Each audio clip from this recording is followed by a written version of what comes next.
মানুষ যে পথে হাঁটে সে পথ ঘাটে কম। মানে বলা হচ্ছে যে পথে হাঁটে সে পথ ঘাটে না। ঘাটে কোন পথ?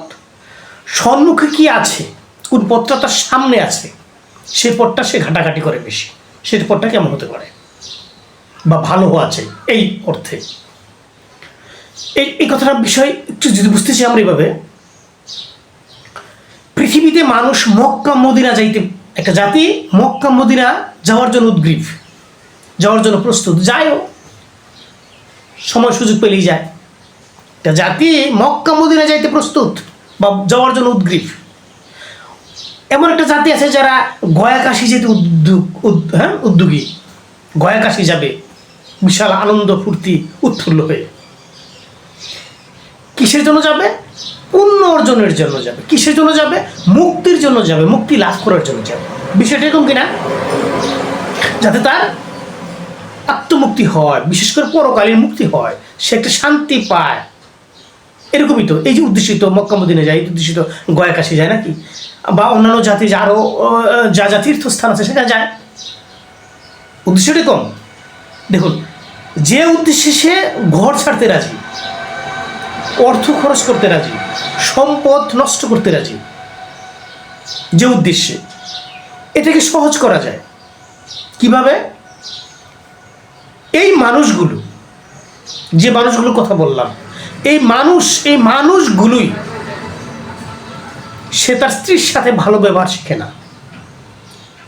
এই মানুষগুলো সে তার স্বামীর সাথে ভালো ব্যবহার শিখে না। এই মানুষগুলো সে তার পিতা মাতার সাথে ভালো ব্যবহার শিখে না। এই মানুষগুলোই সে তার সন্তান সন্ততির সাথে ভালো ব্যবহার শিখে না। এই মানুষগুলোই কাছের বা দূরের যারা মুরব্বী শ্রদ্ধেয় ব্যক্তি তাদের সাথে যথাযথ ব্যবহার শিখে না। তাদের চাইতে যে ছোট, তাদের সাথে যে স্নেহ ভালোবাসা শেখা দরকার, যে সৌন্দর্যমূলক ব্যবহার শেখা দরকার, সেটা তারা শিখে না। পড়শি, প্রতিবেশী, দূর প্রতিবেশী বা কাছের প্রতিবেশী যাই বলি না কেন, এদের সাথে কি সুসম্পর্ক, এটা মানুষ শিখে না, এটা মানুষ শিখতে চায় না। যেখানে এগুলো কার্যকারিতা আছে, এগুলো করলে মানুষের পুণ্য লাভ হয়, এগুলো মানুষের মুক্তি লাভ এর ব্যবস্থা হয়। মহান স্রষ্টা সন্তুষ্ট যাতে বেশি হন যে কাজগুলো করলে, এই কাজগুলো আমরা শিখতে রাজি না।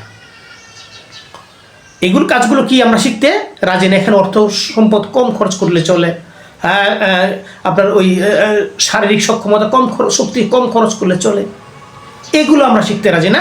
শিখতে চাই ব্যয়বহুল যা, তা আমাদের কাছে আকর্ষণীয়, দূরের যা আকর্ষণীয়। আসলে এগুলো দিনই জীবন ব্যবস্থা বা ধর্মীয় জীবন ব্যবস্থাপনা যে একটা বুঝের ফারাক, এই কথাটা বোঝাতে চাচ্ছিলাম। মানুষ বহু কিছু করে, তাই না?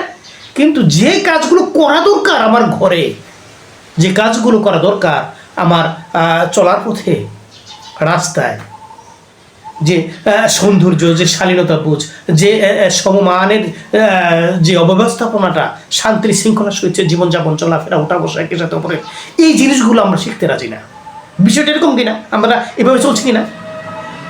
আমাদের সামনে যত উদ্ভট বিষয় যদি কেউ উপস্থাপন করে বা হাজির করে, আমরা তো আশ্চর্যজনিত হয়ে যাই, একেবারে মুগ্ধ হয়ে যাই, তার আকর্ষণে পেটে পড়ি, খুব উৎসাহবোধ দেখাই।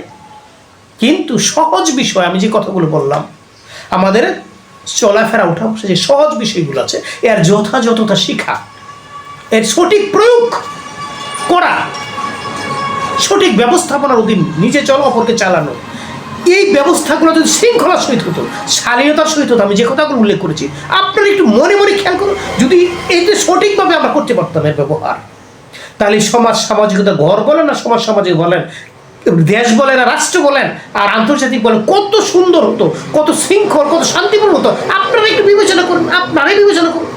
আমি একটু স্মরণ করে দিলাম, আপনি বিবেচনা করে দেখুন।